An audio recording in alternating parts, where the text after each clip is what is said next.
Дүнжин гарвын дэлбэрэлтийн улмаас амиа алдсан иргэдийн аргэрийн төлөөлөл 1-р сарын 24-нд мэдээлэл хийж төрийн 3 өндөрлөх төсөл төргүүлжээ.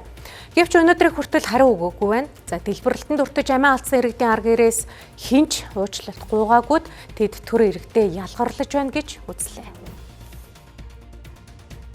Дүнжин гар худалдааны төвийн баруун урд талын 4 замын уулзурт 2024 оны 1-р сард хий тээвэрлэж явсан автомашин патрол маркийн автомашин хоорондоо шүргэлцэж хүний амнаас эрүүл мэнд эд хөрөнгө хохирсон дэлбэрлсэн маа. За энэ явдлаас хойш тэр засгаас энэ дэлбэрэлтэд өртсөн 207 дугаар байрны оршин суугчдад байр түрээслэх загвуужилт олгосон. За мөн уг байрыг нурааж шинээр барихаар төлөвлөж байна. Тэгвэл энэ дэлбэрэлтийн үеэр залгүй байдлаар амиа алдсан иргэдийн ар гэрийнхэн төр засагт гомдолтой байгаагаа илэрхийллээ. Хин нэгэн тийм үү? Магадгүй хүн ёсоор өөрчлөлт гуйгаагүй байхгүй юу?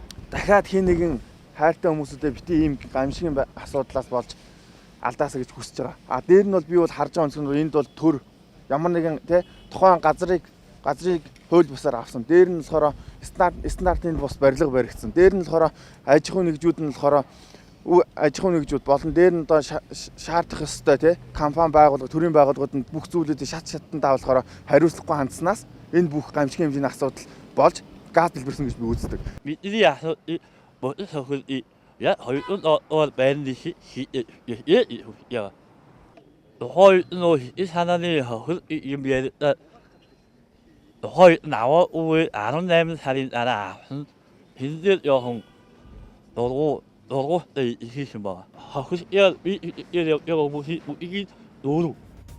Тус хэргийн шүүхийн анхан шатны хилцүүлэг 2025 оны 4-р сард болжээ. Гэтэл хэрэг гарснаас хойш тухайн дэлбэрэлтэд өртөж амиа алдсан иргэдийн ар гэрээс мэдүүлэг огт аваагүй байна.